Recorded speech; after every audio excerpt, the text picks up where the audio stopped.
Hello, YouTube. It is Dr. Tanya Lambert here. I am a women's health educator, fibroid advocate, and a medical doctor. On my channel, I provide high-quality information from a holistic perspective to help women of reproductive age to improve their health, wealth, and achieve their God-given purpose.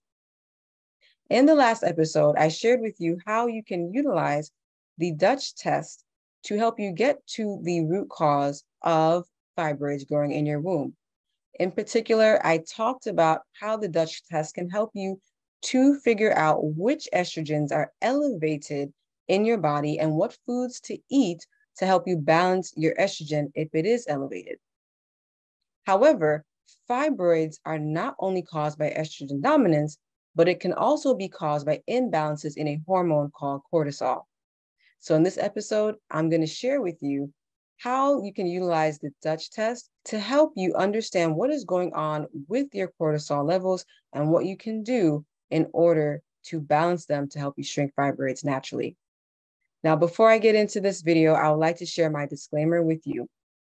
The content provided in this video and on my channels and platforms should not be used to diagnose, treat, or prevent, or even cure any disease. The information is strictly educational and informational.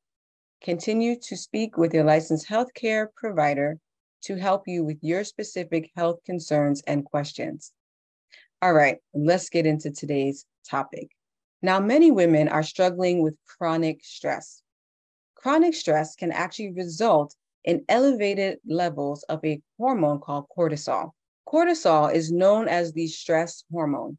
It is produced by a pair of glands located on top of both of your kidneys called the adrenal glands. Now, when you first get up in the morning, cortisol is elevated.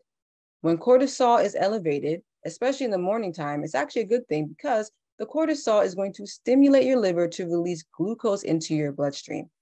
This is going to help improve your mental focus. This is going to improve your heart rate and also get your muscles up and running so you can get up out of the bed and out the door to get to work. But as the day goes on, your cortisol levels are going to decline around noontime so that when you get to the evening hours, you are ready for bed so that you can go to sleep. Now, many of us live in a high stress environment. For one, we were recently exposed to a pandemic that caused a lot of us chronic stress. Or you may have an annoying boss or annoying coworkers or family members that cause you stress. Or let's just say you're running from an animal that's trying to chase you. All of this contributes to stress. And when your stress levels are high, especially in the case of chronic stress, when you're under stress over long periods of time, this contributes to the increase of cortisol in your blood. Now, when cortisol is elevated in your blood, that causes you to have an elevated heart rate, your muscles become tight, and you're also on mental alert. Cortisol, when elevated, is going to allow for glucose to be released in the blood. And when glucose is released in the blood, that's going to signal your pancreas to release a hormone called insulin. Insulin knocks on the doors of your cells and tells the cell to let the glucose in. Now, when your cells are chronically exposed to insulin, that contributes to a condition called insulin resistance, in which your cells are not properly responding to the hormone insulin. And as a result, that results in high blood sugar. Now, in the case of someone that's under chronic stress, cortisol continues to be released into the blood, which further worsens insulin resistance and can also inhibit ovulation. If you're not ovulating, this can result in decreased production of the hormone progesterone. And when progesterone is low, or there's not enough progesterone in circulation, that contributes to a condition called estrogen dominance. And estrogen dominance or increased estrogen results in a reproductive mess, contributing to female health problems like fibroids, endometriosis, and infertility. Over time, if you're constantly exposed to chronic stress, that can cause your adrenal glands to shut down or reduce in proper functioning to the point that they're not producing as much cortisol or even sex hormones like estrogen, progesterone, and testosterone. This condition is called adrenal fatigue.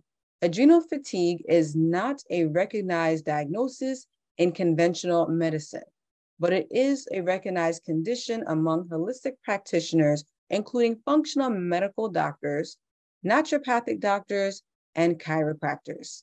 Symptoms of adrenal fatigue include difficulty waking up in the morning, so feeling exhausted when you wake up, having low energy, feeling overwhelmed throughout the day, having brain fog or difficulty concentrating, or craving sweet and salty foods because you can't regulate your blood sugar effectively. Women with adrenal fatigue may experience weight gain, have difficulty losing weight, experience sexual dysfunction, especially when their sex hormones are low, in particular the testosterone. You may struggle with mood swings or irritability, slow wound healing, and even frequent infections. Now, ladies, in order for you to determine whether or not you have adrenal fatigue, you must get properly tested. And one of the ways you can do that is to get a Dutch test. Now, as I said in the previous video, the Dutch test stands for Dried Urine Test for Comprehensive Hormones. Now, in the next few slides, I'm going to share with you 2 examples of clients who had low cortisol levels due to stress and adrenal fatigue. In this example, I'm going to share with you the Dutch report of a 40-year-old female who had multiple fibroids. She's a healthcare worker. But what was very interesting to note on her Dutch report was that her estrogen levels were normal. She did not have elevated estrogen or estrogen dominance. But what was noteworthy on her Dutch report was that she had low 24-hour free cortisol and low metabolized cortisol. These are the 2 values on the Dutch report that will help you to have a better understanding of your functional cortisol levels. So let's take a look at her Dutch report. Here we see the metabolized cortisol, or the total cortisol production, and hers is 1,444. This is well below the lower normal limit of 2,750.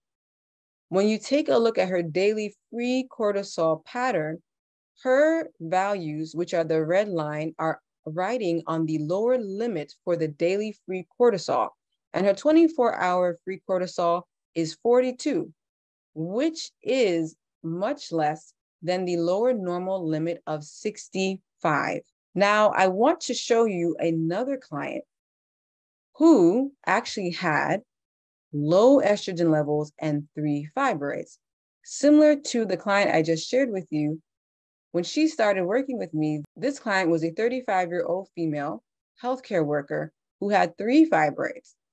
But all 3 of her estrogen levels were in the postmenopausal range. And even the type of estrogen that predominantly contributes to fibroid growth was also in the postmenopausal range.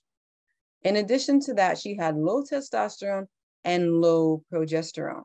When looking at her cortisol levels, her daily free cortisol pattern was also very low, and her 24-hour free cortisol was low. It was around 70, which is above the lower normal limit of 65, but nonetheless, it is still very low.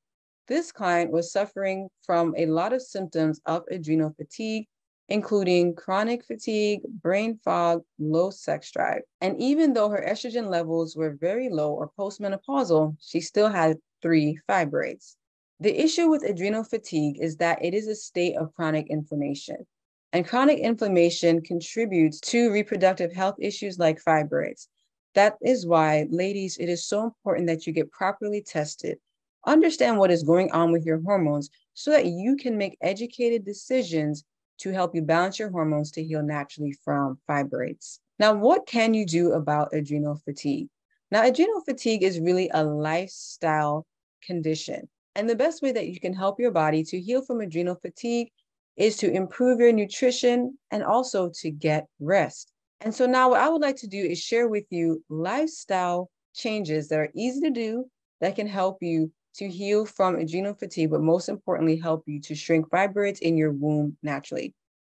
And the first one is to get sleep. Now, ladies, it is so important that you get sleep if you want to heal from adrenal fatigue.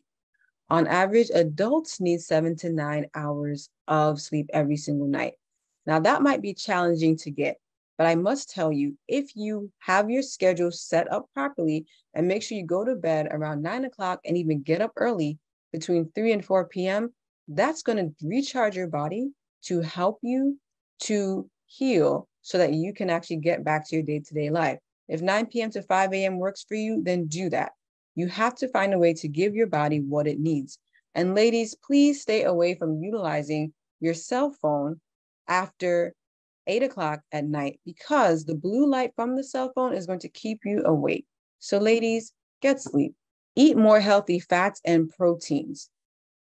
Healthy fats include avocados, walnuts, Brazil nuts, flax seeds, pumpkin seeds, sunflower seeds, and even sesame seeds. All of these foods, including tempeh and edamame, are great sources of protein and also healthy fats.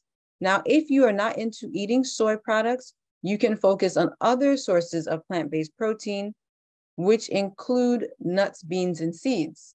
Also, if you're utilizing oils, avocado oil, coconut oil, and olive oil are the best fruit-based plant oils that you can utilize in your cooking, but keep it to a minimum amount, especially if you are trying to lose weight.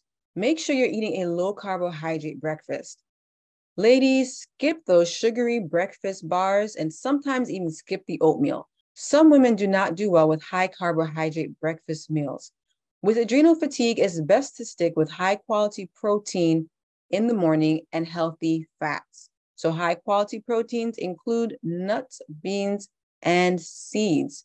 Also, we just talked about high quality fats, but if you're looking for something sweet in the morning, skillet sweet potatoes, baked sweet potatoes, quinoa, and millets are great options of carbohydrate foods that still have a fair amount of protein and fiber that will keep you full and also help you to reverse insulin resistance. Now, I must talk about animal protein because some ladies don't do well with a strictly vegan diet, but I do caution you to limit your animal proteins. If you're going to eat animal proteins, you want to keep it to the size of a deck of cards. Particularly, you want to stick with animal proteins that are free range and organic. If they are eggs, eggs are a great source of complete protein and omega-3 fatty acids. If you're going to eat meat like chicken, beef, and lamb, it must be grass-fed and organic. When it comes to seafood, you want to make sure that your seafood has fins and scales. That's not only biblical, but it's also for health benefits. Examples of fish or seafood that has fins and scales include cod, salmon, and kingfish. Now, a note of caution, I do not advocate for eating shellfish or pork. And the reason for this is because pork does not have sweat glands and shellfish doesn't have fins and scales. And these particular types of animals are not able to properly detox toxins from their body. So they accumulate a lot of toxins in their body, which is actually going to prevent you from achieving your health goals. And absolutely no dairy, because this will help you to avoid estrogens that can contribute to fibroid growth. Now, the key to reversing fibroids is to sticking with a mostly plant-based diet. 90% plants is where you really want to be. But ultimately, you want to make sure that you're doing what works best for your body, but you want to make sure that you're reaching your health goals as well. Eat lots of green leafy vegetables. Green leafy vegetables are a great source of magnesium, iron, folate. Most of your plate should be green leafy vegetables. Examples include mustard greens, kale, spinach, endive, and chard. If you struggle with eating salads, you can actually put some of these green leafies into smoothies. So there's so many different ways that you can eat your green leafy vegetables, but don't overcook them. Lightly steaming is the best way to go. Ladies, get your fruits. Fruits are a great source of vitamin C. Vitamin C helps to reverse insulin resistance and can still be good if you have diabetes. You may have to limit the amount of fruits that you're eating, but make sure your fruits are in season as much as possible. Now we're in the summer months, so mangoes, berries, kiwis, and pineapples are excellent, not only for reversing insulin resistance, but also they have other antioxidants that can help to shrink fibroids. And the vitamin C content is going to help to restore your adrenal glands and help you heal if you have adrenal fatigue.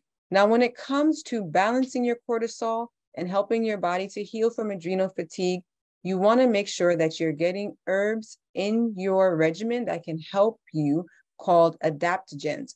Adaptogens are herbs that help to reduce the effects of stress on your body and can help you to balance your cortisol levels. Adaptogenic herbs include rhodiola, ashwagandha, and holy basil. These herbs can be taken in tea form. You can put them in your smoothies if you have them in powder form, and you can also get supplements that are easier to take to help you achieve your health goal of reducing stress and also to help you to balance your cortisol. But at the end of the day, ladies, while these herbs are good, the best way to help you to heal from adrenal fatigue is to reduce your stress levels. And starting with a good night's sleep is what is going to help you to jumpstart your healing process. We have now come to the end of this video. I hope you all enjoyed the content and are considering getting your hormones tested using the Dutch test. You may also continue to work with your licensed medical provider to help you get the test you need to get to the bottom of your hormone imbalance so that you can make the right decisions to heal naturally. Now, I have some exciting news to share with you.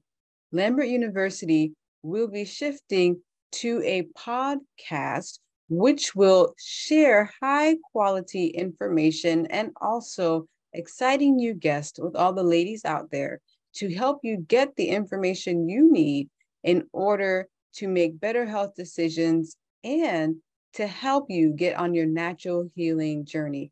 Because ladies, healing naturally from any reproductive health issue like fibroids, endometriosis, or PCOS is going to require that you have the right information and the right support. And we at Lambert University are here to support you in getting that. If you liked this video, please give it a thumbs up, share it with your friends, and don't forget to subscribe to the channel and click the bell notifications. And if there are any topics of interest related to women's health and hormone balance, in particular fibroids, please drop it in the comments below.